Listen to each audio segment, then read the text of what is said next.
Let's talk to Shaun Richards. He's from Not a Yes Man Economics. So, Shaun, very good morning to you. Yeah. Right, the headline here I've been given by the team: Bitcoin, electricity, and the banks.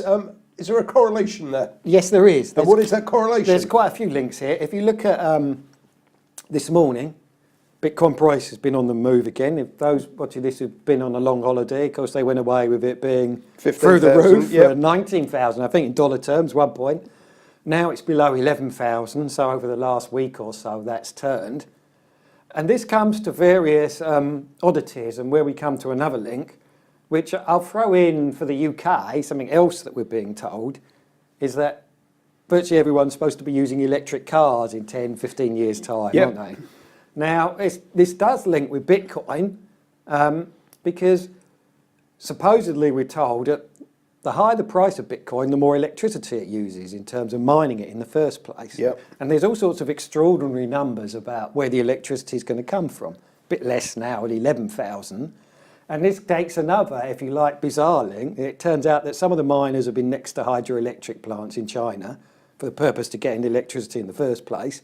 Now they're supposedly moving to Quebec, ditto, loads of electric power spare. But then if we bring that forwards back to the electric car argument, where's all the power going to come from? If you live where I do, there's 9 charging points around Battersea Park now, counted them out, all put in the last year or so. They're virtually never ever used though. But what if everybody did start using them? How would we then get a thing of generating electricity when at the minute, UK, we all know, power generation's quite tight. That's why we're building Hinkley Point. So there are, between the two things, some odd strands here as it comes through. The next stage of this scenario is the banks and how they're treating Bitcoin. It wasn't so long ago, back in the boom times, we were being told that people were taking out mortgages to buy Bitcoin. Yep. Which sounded insane, except for those doing it, presumably.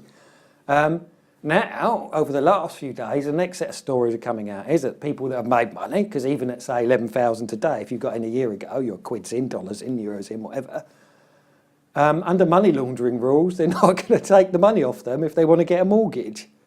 So the whole situation is very, very complicated here.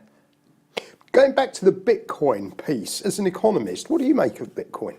Well, there are various things here. You can try and analyse it as a currency. That kind of works. Some places will take it. But then we've seen recently, it was quite amusing, I think about a week ago, there was an actual Bitcoin conference in which you couldn't pay in Bitcoin. Right, which was pretty much a clear foul, wasn't it, as a currency? Yeah. And there's your thing. Why are people doing it? They want to get the money, the equivalent of offshore in the dark web or things like that. Those that are BBC4 fans like me, well, they might have seen a fascinating documentary where this bloke set up a whole business in the dark web, and in essence turned out it was a drug supplier. Yes, that sort of drugs, not the sort of things you'd ordinarily buy in Boots.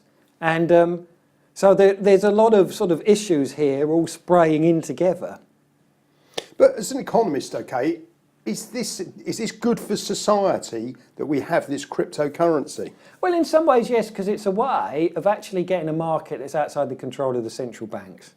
And that's the big argument, right? That this is not being controlled by the central banks. Yes, there's a thing I looked up earlier. I mean, there seems to be a campaign in the media at the minute for Andrew Bailey to be the next governor of the Bank of England. He was sort of talking on the subject, and one of the things I spotted in his thing saying the other day was, if you go into Bitcoin, you might lose your money. That's different to the fiat currencies. Well, if you look at how the pound's behaved over the last century, that's a pretty ridiculous statement, isn't it? Compared to the dollar or other things, it's fallen a lot.